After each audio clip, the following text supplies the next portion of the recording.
Baxın, mən sizə belə konkret bir şeylər deyim. İqtisadi və maliyyə müstəvisində nələr baş verir?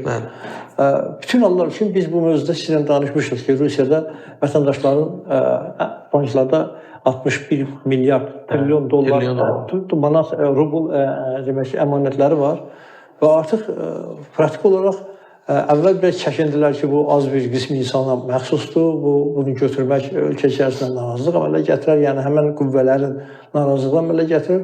Amma deyəsən ayrı bir yol tapmadıqlarına görə elə getdilər mi buna? Hə, deyəsən gedirlər buna.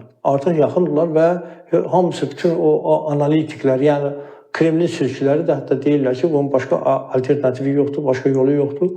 Vətəndaş, Rus vətəndaşı, Rusiyanı sevən vətəndaş bunu başa düşməlidir ki, bu vətən üçündür. Yəni götürülür, vətəndaşın əlindən alınmır. Sadəcə olaraq bir müddətdən sonra dividendlərlə bir yerdə vətəndaşa qaytarılacaq. Yəni sözdür da. Kim bilir nə olacaq? 10 ildən sonra nə olacaq, nə bilim, 8 ildən sonra nə olacaq, 5 ildən sonra nə olacaq, ona nə təminat var? Yəni sən, bax, bu hesaba istəyirlər ki, digər bütün ehtiyatlar, resurslar hamısı tükəndiyindən buna əl atmaq istəyirlər. Vergiləri artırmaq mümkün deyil, çünki maksimum nə qədər artıra bilərlərsə artırıblar. Xaricdən vəsait cəlb eləmək üçün yeganə ölkə bunların dost dediyi, amma əslində dost deyil, sadəcə olaraq öz maraqlarını reallaşdıran Rusiyanın durumundan istifadə edib öz maraqlarını, iqtisadi maraqlarını, biznes maraqlarını reallaşdıran Çinə dost deyirlər bunlar.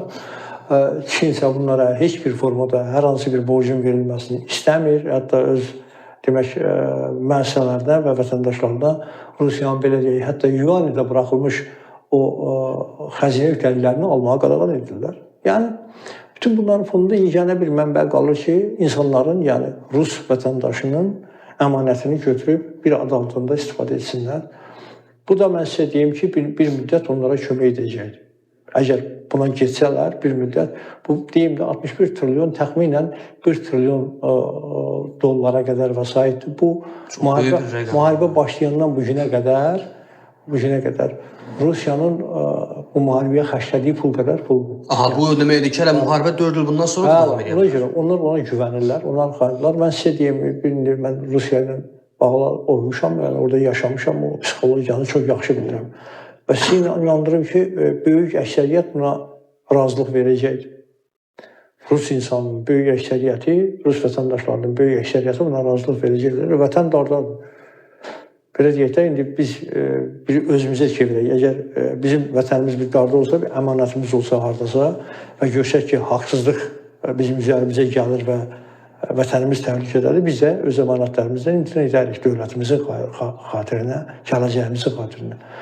Onlar üçün isə gələcək, kiminsə torpağını işğal etmək, kiminsə özünü ikiləşdirmək, kiminsə torpaqlarını mənimsəməkdir. Rus insanı üçün budur, psixologiya budur.